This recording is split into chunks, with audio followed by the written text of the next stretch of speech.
Area C5, area dermatomnya adalah lateral lengan atas. Ya, ini adalah punyanya C5. Lateral lengan bawah, jari 1 sampai jari kedua, ini punyanya C6. C7 adalah jari tengah, distribusi dermatomnya. Jadi area lateral lengan atas punyanya C5. Lateral lengan bawah jari 1 sampai 2 adalah C6. C7 adalah jari tengah. C8 jari 4 dan 5. TH1 itu adalah medial lengan bawah. Medial lengan bawah ini punyanya TH1. TH2 adalah medial lengan atas. C5, C6, C7, C8, TH1 medial lengan bawah, medial lengan atas, TH2. Itu untuk dermatom chartnya. Myotom chartnya, ototnya apa itu? C5. C5 itu adalah deltoid. Berarti deltoid untuk gerakan abduksi dan membantu gerakan fleksi juga. Tapi lebih ke dominan abduksi. Itu C5. C6 ya, posisinya seperti ini. Minta uang. Ya. Berarti ada gerakan apa ini? Fleksi elbow dan ekstensi wrist. Berarti ada bicep dan juga extensor wrist. Itu yang dipersarafi oleh C6. Bicep brachii dan extensor C7 memberi uang. Ya, kan nggak ada yang beri uang ini. Berarti ekstensi elbow yaitu tricep dan flexor wrist. Itu punyanya C7. C8 itu kan kalau kita lihat akar persarafannya bergabung ya, membundel C7, C8. Untuk spesifik kita cek C8 itu bisa di area abduktor pollicis. Untuk gerakan apa abduktor pollicis? Ya, oposisi atau abduksi ibu jari. Kita cek abduksi ibu jari. Nah, ini untuk C8. T1 itu juga percabangan, jadi mempersarafinya adalah otot-otot intrinsik. Salah satunya adalah dorsal interosseus di jari telunjuk. Gunanya juga untuk gerakan abduksi. Abduksi bukan? Terus ya. Ini untuk cek TH1. Tapi biasanya CRS itu terjadinya di cervical area atas. C5, C6, C7.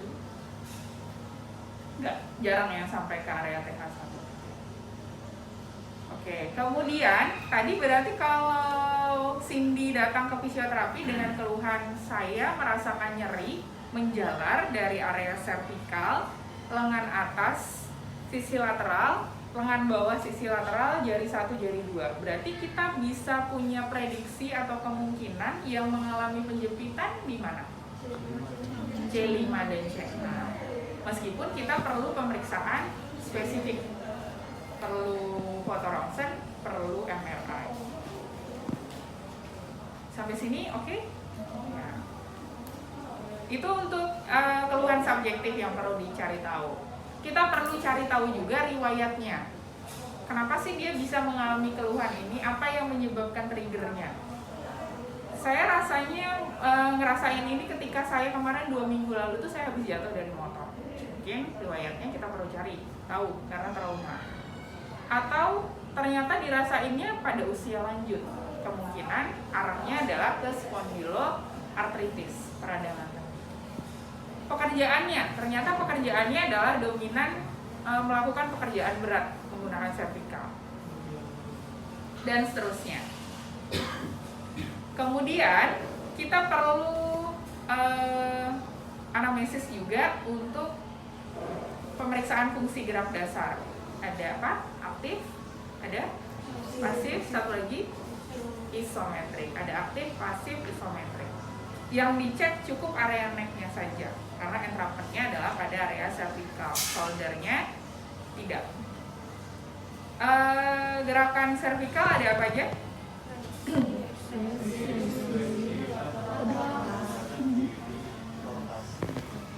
Berarti ada berapa?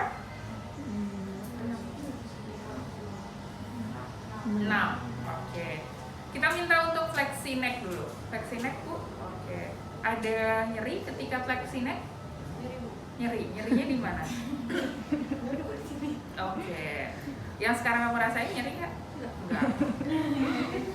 Ulangin posisinya. Mulai fleksi neck. Oke, kita lihat yang ditanyakan adalah ada nyeri atau tidak. Kemudian lihat ada keterbatasan tidak ketika dia menggerakkan, ada menahan nyeri atau tidak. Ekstensi. Ekstensi. Oke, ada nyeri, Bu? Nggak ada. Oke, balik. Sekarang lateral fleksi dextra. Lateral itu rotasi. Ya, ulangi. Lateral fleksi. Nyeri? Enggak. Ya, lateral fleksi sinistra. Oke. Balik lagi. Kemudian rotasi dextra. Balik. Rotasi sinistra. Ya, itu aktif. Kemudian lakukan secara pasif. Kalau pasif berarti fisioterapis yang menggerakkan. Sama ya, ada 6 gerakan tadi. Kemudian isometrik. Isometrik berarti melawan kanan. Sama gerakannya ke arah fleksi. Terus nyeri, Bu? Oke. Sekarang ekstensi. Oke, terus nyeri. Ya, ada lateral fleksi dan rotasi sama.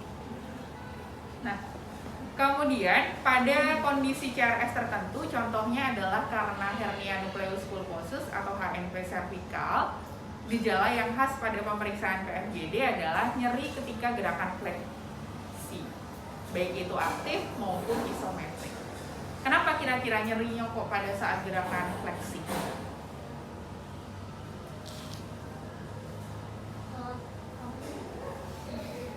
Kenapa? Oke, memprovokasi diskusnya tadi ya, untuk semakin tertekan ke arah fleksi. Makanya dia akan terbatas gerakannya ke fleksi. Oke. Kemudian sampai sini dulu ada pertanyaan? Kalau belum kita lanjutkan ke IPPA. Belum? Kita masuk ke IPPA. Inspeksi, palpasi, perkusi, auskultasi. Auskultasinya tidak dilakukan, cukup inspeksi, palpasi, dan perkusi. Perkusi yang dilakukan adalah pada refleks tendon, yaitu biceps untuk C5, C6, tricep untuk refleks tendon C7, dan C8 adalah brachioradialis. Kita mulai dari inspeksi dulu. Apa yang perlu dilihat dari pasien dengan kondisi CRS? Postur, ya, karena tadi penyebab salah satunya adalah postur. Kita lihat ada skoliosis, kyphosis atau forward head posture, atau bahunya cenderung protraksi. Kemudian apalagi selain postur? Ketinggian bahu kanan dan kiri. Yang kiri itu, yang kanan lesi tadi sama tidak tingginya, karena kecenderungan orang dengan gangguan penjempitan saraf akan drop salah satu sisi. Kemudian apalagi? Cek perubahan warnanya, karena diagnosis pembandingnya CRS salah satunya adalah TOCS, di mana salah satu tanda TOCS itu ada gambaran cyanosis. Apa cyanosis? Kebiru-biruan pada ekstremitas. Kalau CRS, entrapment-nya hanya pada saraf, tidak ada tanda-tanda cyanosis. Kemudian cek juga ada gangguan peredaran aliran darah, sama karena diagnosisnya adalah TOCS. Kalau TOCS akan ada gambaran perubahan warna kulit karena gangguannya adalah arteri dan vena. Tapi kalau CRS tidak. Cek juga apakah dia CRS-nya sudah fase akut ataupun masih fase akut, subakut atau kronis. Kalau kronis tidak hanya sensoris saja, tetapi komplikasinya adalah pada area motoriknya, yaitu mulai ada tanda-tanda atrofi otot bicep, kemudian otot-otot kelompok otot flexor, atau yang paling jelas kelihatan otot tenar, abductor dan flexor pollicis. Itu untuk inspeksinya. Palpasi, yang dipalpasi adalah tadi diagnosis pembandingnya sekali lagi adalah TOCS, maka kita perlu cek suhunya kanan dan kiri. Karena pada TOCS gangguannya arteri dan vena, maka yang lesi akan jauh lebih dingin, tidak terdistribusi darah secara maksimal. Kemudian palpasi untuk menentukan benar tidak yang saya lihat tadi dia tanda-tandanya atrofi, bandingkan sisi kanan, sisi kiri, terutama otot tenar kanan dan kirinya. Itu untuk palpasinya. Kemudian kita masuk ke perkusi.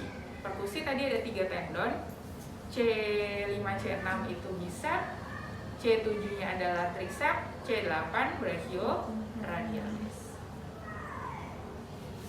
Di awal tadi, berdasarkan keluhan subjektif, Cindy sudah menyampaikan bahwa keluhannya ada di leher area belakang, turun ke lateral lengan atas, lengan bawah, dominasinya lebih dirasakan di 2 jari, jari 1 dan 2. Maka kita tadi sudah punya prediksi di awal. Oh, kayaknya arahnya ke C5, C6. Itu kan? Itu kita simpen dulu. Salah satu pemeriksaan untuk menegakkannya bisa menggunakan ini, tes perkusi. Ada bawah refleks kan? Saya pilih. Jadi kota ya? Nggak pernah dipakai. Masih baru ya. Disentuh aja enggak ya? Masih mengkilap banget. Oke, kita cek perkusi. Cindy, kalau tangannya dibuka sampai sini, mau nggak? Nggak apa-apa ya? Bisa.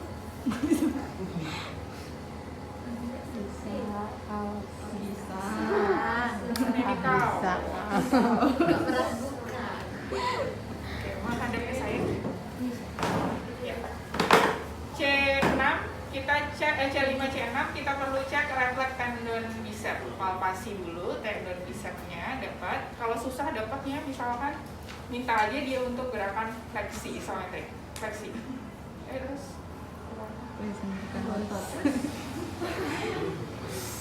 ini ya. Oke, relax. Dapat. Posisinya adalah seperti ini. Semi fleksi, nggak bisa terlalu seperti ini atau full seperti ini.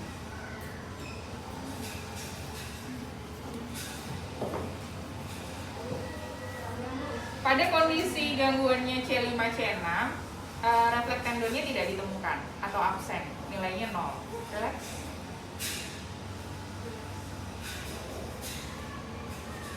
Relax saja. Ditaruh di tangan saya.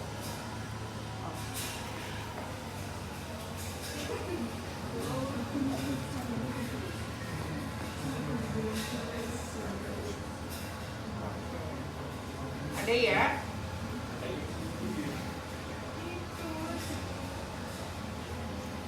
Oke, itu adalah refleks tendon dari bicep. Nah, refleks tendon bicep ada nilainya. Berarti dia termasuk dalam kategori normal, bukan hipo ataupun absen. Kemudian C7 nanti boleh nyoba satu-satu. C7 posisinya seperti ini. Cek juga refleks tendon tricepnya, palpasi tendon tricep. Kalau susah dapat, minta dia untuk gerakan ekstensi.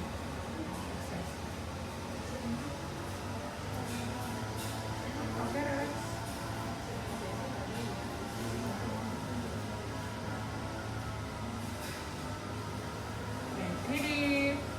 Ini udah bisa gerak. Kita perkusi. Oke.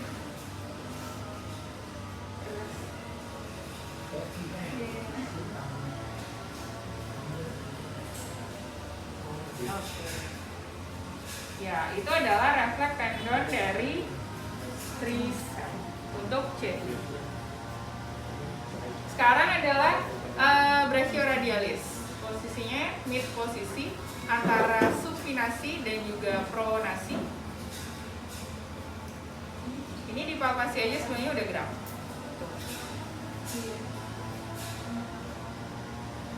Oke.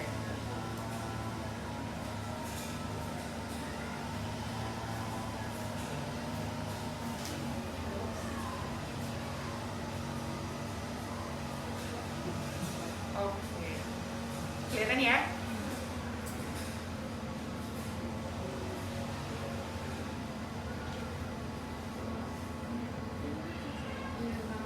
Oke. Ya, itu adalah refleks tendon brachioradialis untuk C8.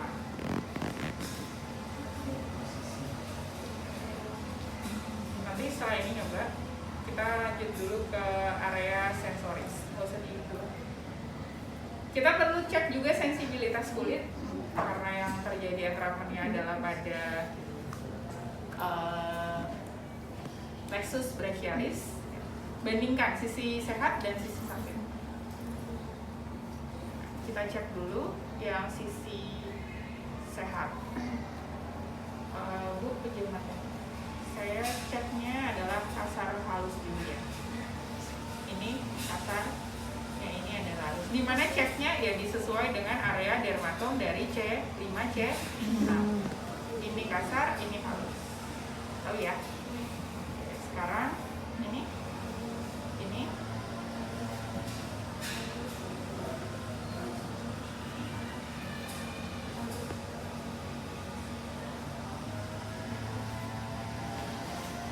Oke, sekarang saya ceknya tajam dan tumpul. Boleh pejam mata? Enggak. Ini. Oke, ini. Oke.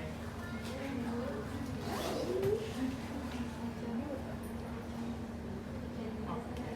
Sekarang di area yang les. Asal halus dulu ya. Ini.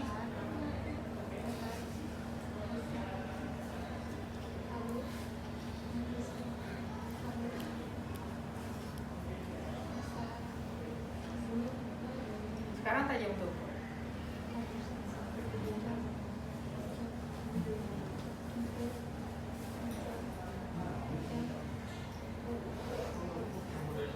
Oke. Begitu ya untuk pemeriksaan sensorik. Sekarang berpasangan dua-dua sama temennya, coba cek refleks bicepsnya, tricep. Kita perlu lakukan bahwa benar tidak sih dia itu benar-benar CRS atau jangan-jangan tadi TOCS atau hanya karena MTPS misalkan, Myofascial Trigger Point Syndrome.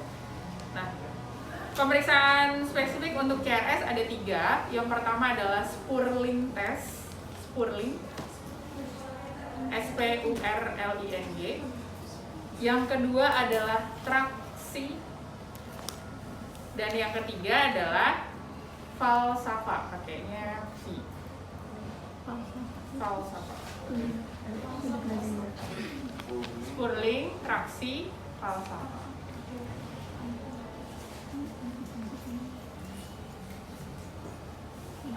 Kita mulai dari Spurling, Valsalva dulu aja, sambil duduk. Valsalva itu mengejan atau ngeden. Oh, ngejan atau ngeden? Ya. Gerakannya adalah yang pertama tarik nafas lewat hidung, hembuskan lewat mulut 2 kali. Yang ketiga tarik nafas, tahan, kemudian mengejan. Ketika mengejan itu tidak hembuskan nafas, tidak dihembuskan nafasnya selama 3 detik sampai 5 detik. Jadi tahan 3 detik, mengejan, baru tahan 3 detik, baru dihembuskan. Bisa? Oke, sekarang coba semua.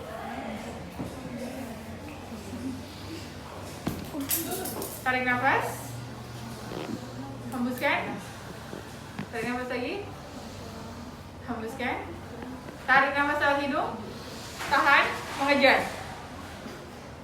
Iya. Ngeden ya, kalau nggak tahu mengejar, ngeden. Nah, positif kalau ketika tahan nafas 3 detik dan mengejar tadi, nyerinya muncul nyeri dan menjalar. Ini bisa juga untuk diagnosa isialgia karena HNP.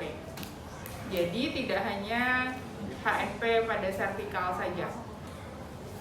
Jadi akan lebih terasa ketika CRS-nya karena HNP.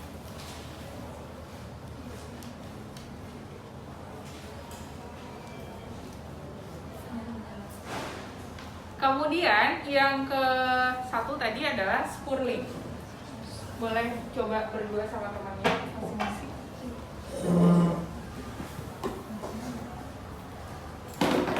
Posisinya adalah pasiennya duduk menghadap ke depan. Kemudian posisi netral seperti ini ya, tangan di samping. Nah, kemudian kedua tangan saya berada di area kranial bagian atas. Elbow saya letaknya bukan di depan, bukan di belakang, bukan di atas seperti ini, tapi memfiksasi kedua shouldernya. Jangan nyender ya. Oke. Kemudian tekanannya ke arah kaudal, ke arah bawah. Relax aja. Kerasa? Ada nyeri yang menjalar? Enggak ada. Nyerinya di mana? Di belakang. Oke, nyerinya hanya lokal saja. Nah, ini positif kalau dia nyerinya menjalar. Dia dinyatakan positif CRS kalau ketika saya beri kompresi tadi atau penekanan ke arah kaudal seperti ini. Ya, dia merasakan spontan, nyerinya langsung menjalar. Itu berarti dia positif CRS. Atau gerakan lainnya selain gerakan posisi netral bisa juga diminta untuk ekstensi. Misalkan kita curiganya sisi kanan, ekstensi lateral fleksi dextra. Posisi seperti ini, ulangi. Ekstensi lateral fleksi dextra. Posisi seperti ini sama diberikan kompresi ke arah kaudal. Bukan ke sini ya, tapi ke bawah. Pelan aja.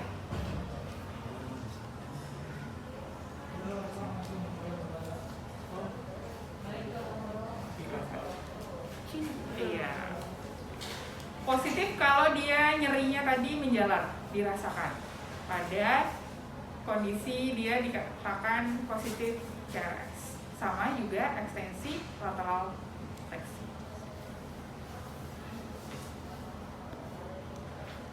Tes yang selanjutnya adalah traksi. Palpasi tulang di bawah telinga yang paling keras. Ada? Ya. Kedua palm telapak tangan kita diletakkan di tulang tersebut. Bukan di telinga ya, saya megangnya. Kemudian saya berikan traksi ke arah sefalik, ke arah atas.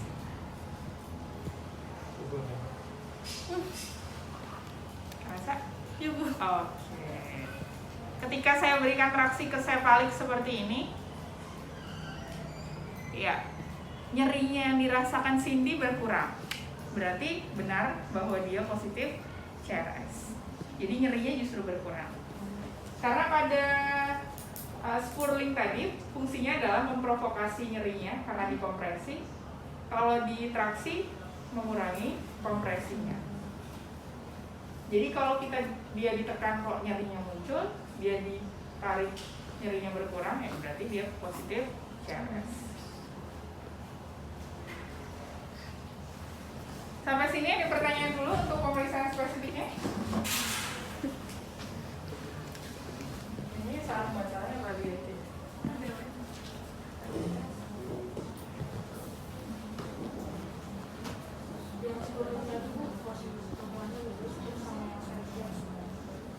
Kalau yang awal netral aja posisinya. tahu ada entrapment atau tidak di mana kanan kiri. Tapi kalau kita mau lebih spesifik lagi, tadi bisa ekstensi lateral fleksi. Ekstensi dulu. Iya, ekstensi dulu baru lateral. Tapi orang dengan kondisi CRS normal seperti ini aja, posisi netral sudah terasa.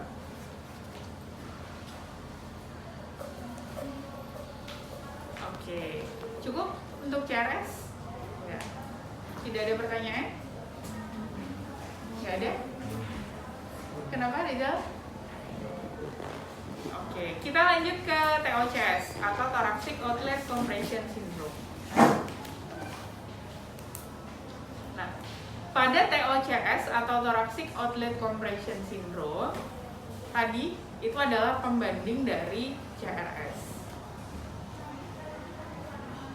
Namanya saja thoracic outlet compression syndrome, berarti sindrom kompresi yang terjadi pada area thoracic outlet.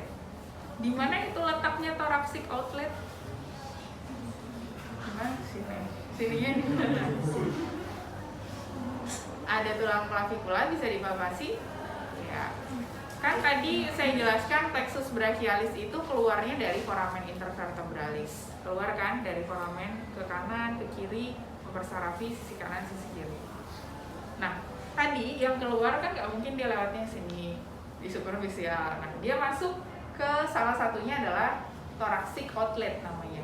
Ada clavicula dengan tulang rusuk pertama, celahnya itu, ya, di situ ada juga otot pectoralis minor. Celahnya itu ada lubang, di situ masuk plexus brachialis. Jadi plexus brachialis lewatnya di situ, di sini. Sebelum bercabang ke lengan atas dan lengan bawah. Nih, yang di bawah. Kalau di bawah sih bisa. Ternyata yang lewat melalui thoracic outlet itu tidak hanya plexus brachialis, tapi ada vena subclavia dan juga ada arteri subclavia.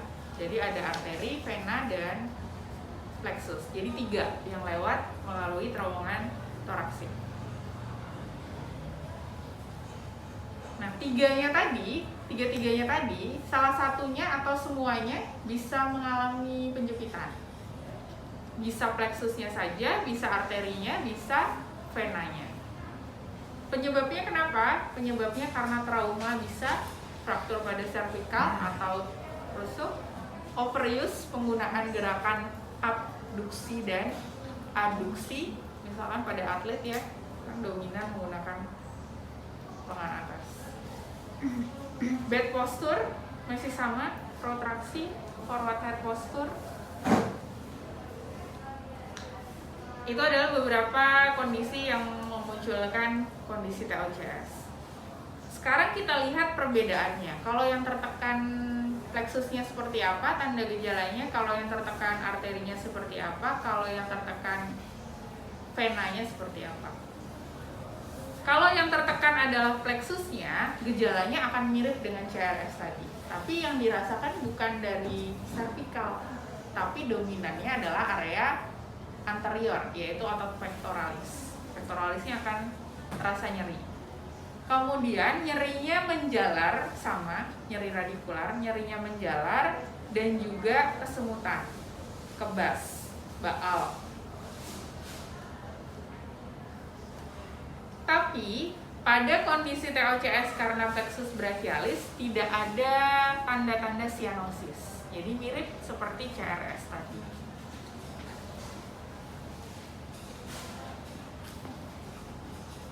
Kalau yang tertekan adalah arteri subclavia, maka tanda gejalanya masih sama, nyeri menjalar, kesemutan juga masih dirasakan tapi tidak dominan. Yang khas adalah gambaran cyanosis. Apa cyanosis? Kebiru-biruan tadi, terutama di area perifer, area tangan, jari-jari.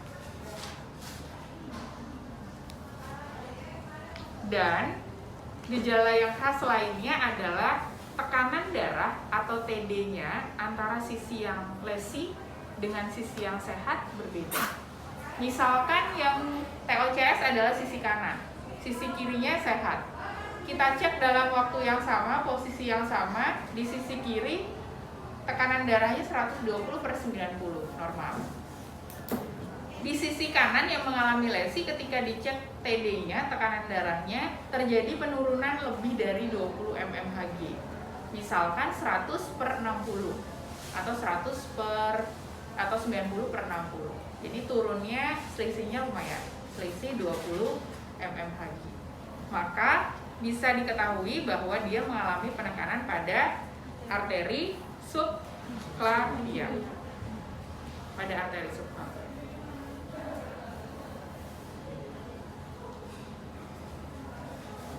Kemudian kalau yang tertekan adalah vena, gejalanya akan berbeda. Kalau pada arteri, gejala yang khas adalah kesemutan dan nyeri. Kalau pada arteri, gejala yang khas adalah nyeri saja, tidak ada kesemutannya. Nyeri, kemudian lengan terasa berat, bengkak. Tadi kalau arteri nggak ada bengkak, kalau vena dia bengkak.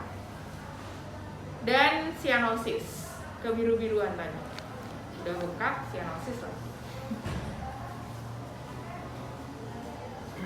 Jadi bisa ya bedain plexusnya, arterinya, venanya dari tanda dan gejala yang muncul. Keluhan subjektif awal. PFGD-nya, kalau tadi pemeriksaan fungsi gerak dasarnya fokus pada area servikal, kalau ini dua, servikal dan juga shoulder. Dominan PFGD-nya lebih banyak dilakukan pada shoulder. Aktifnya pada shoulder, pasifnya pada shoulder.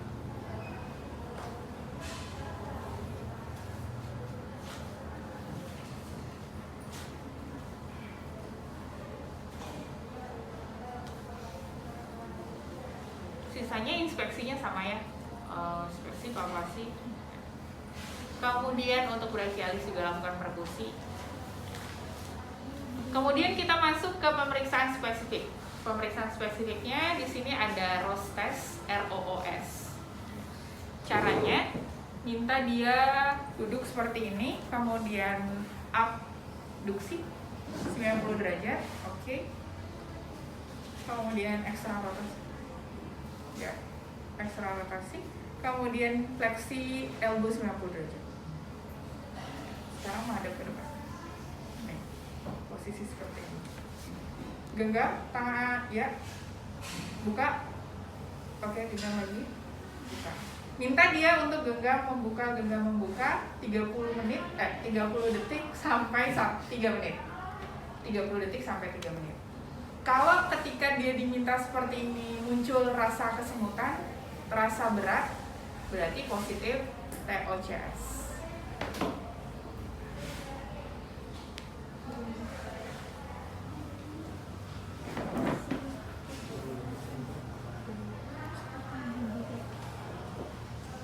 Pemeriksaan yang kedua, kita bisa pakai Edson. Tulisannya ADSON, Edson test.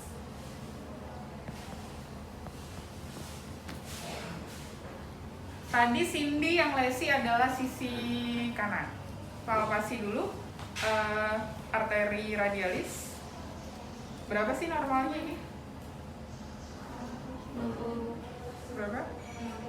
60 sampai 100. Kita cek dulu. Ketika posisi netral seperti ini,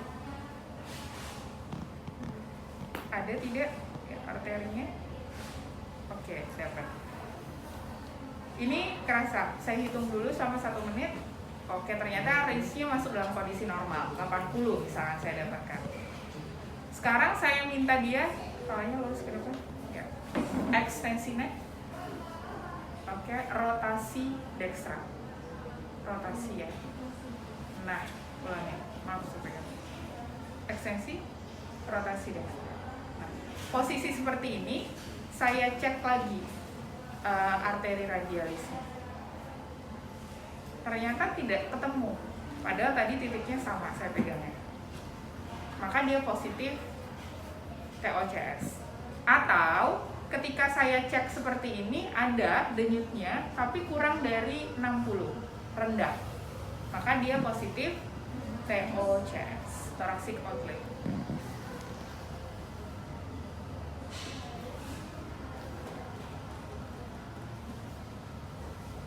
Pertama cek posisi netral dulu, ada atau tidak, masuk dalam kategori normal selama 1 menit. Kemudian minta dia ekstensi dan rotasi ke arah yang sama ya.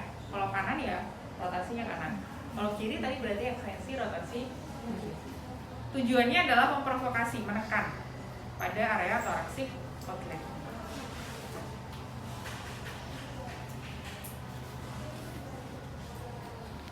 Oke, sampai sini untuk pemeriksaan spesifik TOCS. Ada pertanyaan? Ada Ros dan Elsa.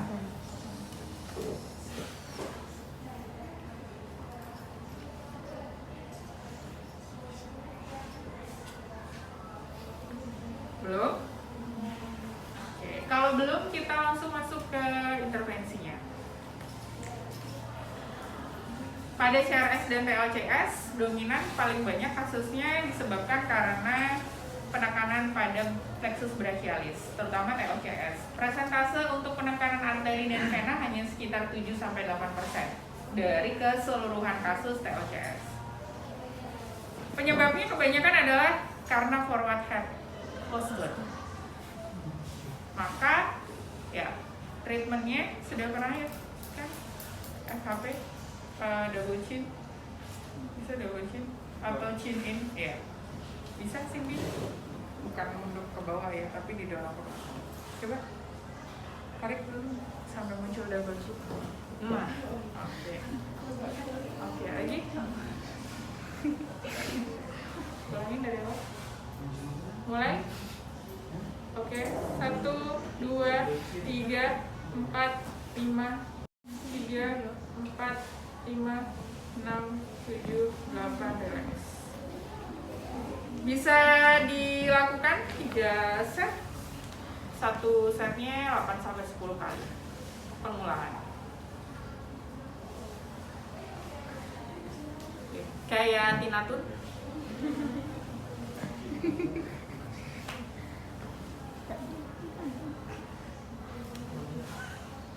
Chin in.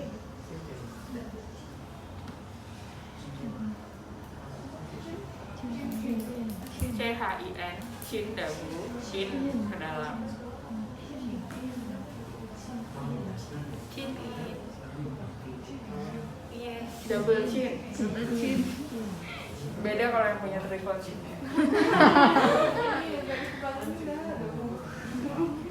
Sombong ya. Oke, kemudian yang bisa kita gunakan lebih lanjut adalah modalitas fisioterapi. Kita bisa pakai TENS, kita juga bisa pakai SWD untuk CRS. Saya perlu sampelnya cowok aja yang bisa dibuka. Terima kasih sih. Nah, ini ada 4 channel, tapi yang 2 ini tidak begitu terasa dari kemarin, sepertinya error. Jadi kita prakteknya pakai yang 2 channel aja. 2 channel ini, 2 pad, positif maupun negatif. Yang biru adalah positif, yang merah adalah yang negatif. Kita bisa letakkan di area thoracic outlet dan 1 pada pectoralis. Atau kita bisa letakkan 1 di thoracic outlet, 1 di ekstremitas, yaitu di bicep ataupun di extensor uris untuk kalau dia C5, C6. Ini pakainya di atas dua-duanya aja. Satu yang positif di thoracic outlet, ya, 1 di area pectoralis. Ya, jangan nempel. Oke, lurus di sini.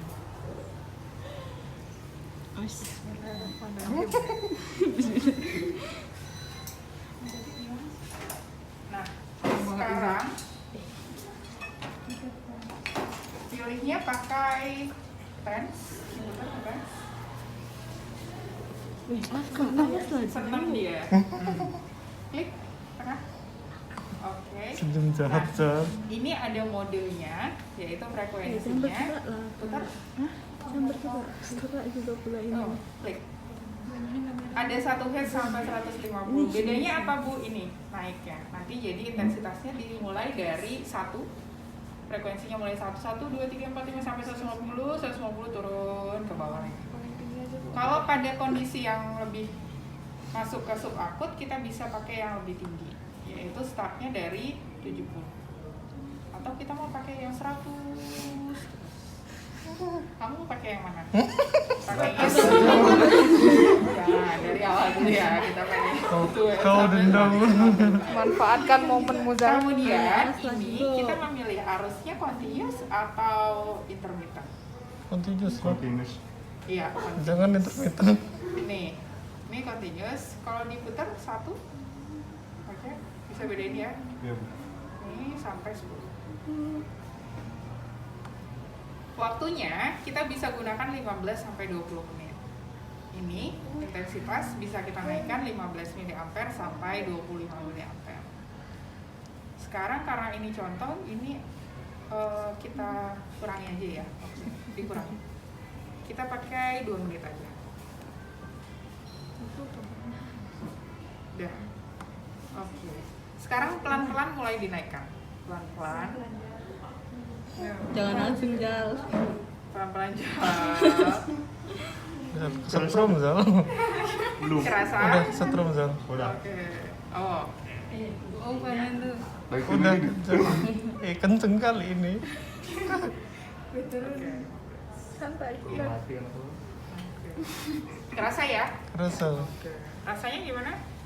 Kayak dirubung semut banyak banget. Oh. Cikit gitu. Yes. Nah, baik kok dia.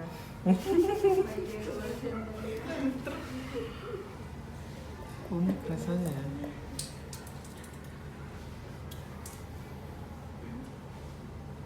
Ini positif negatifnya itu harus ada aturannya. Kalau kita masang yang satu di ekstremitas ya, satu positif di titik nyeri, negatifnya di ekstremitas. Sama kayak kita masang metode origo insertio untuk stimulasi otot. Berarti pad positifnya diletakkan di origo, misalkan mau bisa pad negatifnya di insertio. Bu, ini pakai berapa Bu? Apanya? Ini. Ini intensitasnya. 1 sampai 150. Ini kita bisa lihat. Dia naik sampai 150, nanti turun. Oh, pantas. Kamu lebih jangan. Masih Jangan. 12. Masih ada 12. 12.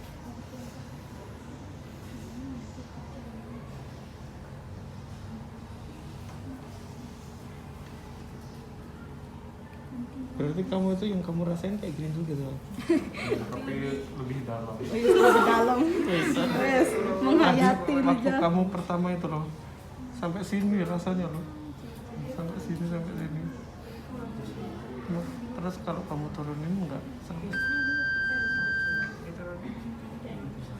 Oke, sekarang dicoba. Boleh tengkurap untuk CRS. Kurang nan. Kurang.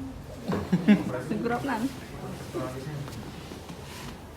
Nah, sama untuk di CRS kita bisa pakai, kalau mau pakai 4 pad juga boleh, 2 positif di atas, 2 negatifnya di bawah. Ini kita pakai 2, berarti bisa 1 pad positif di cervical, 1 pad di area myotom yang mengalami gangguan. Tapi kalau kita mau pakai dua-duanya di cervical juga bisa. Kayak Nah, gini. ya.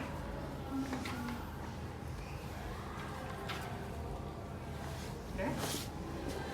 Oke, udah sesuai, langsung akan dulu. Pakainya dulu.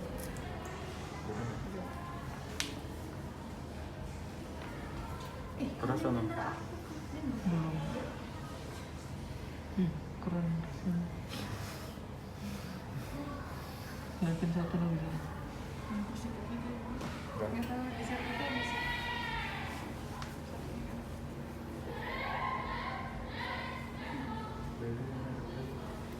Yang satu endros, yang ini double. Biasa kalau buka praktek belinya ini dulu karena ini sekali US. Oh. Harganya berapa tuh Bu?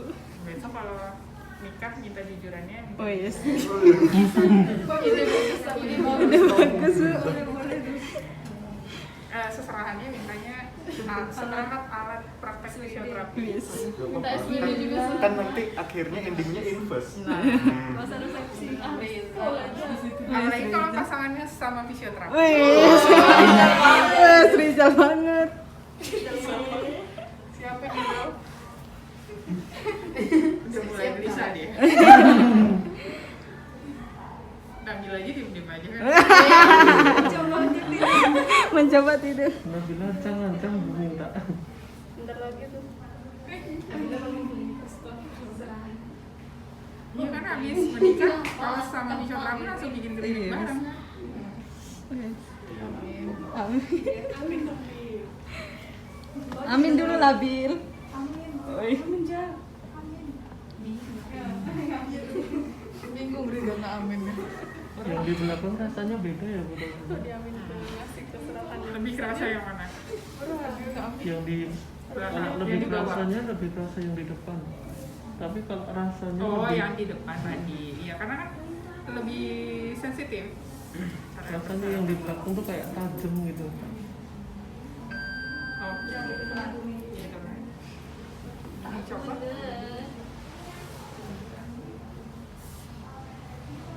Habis ini masih ada kuliah lagi? Enggak ada Bu. Sudah. Pulang kamu. Sebelum tewe. Kita pada pulang Bu. Pulang lah, nah ngapa di sini? Sudah pulang.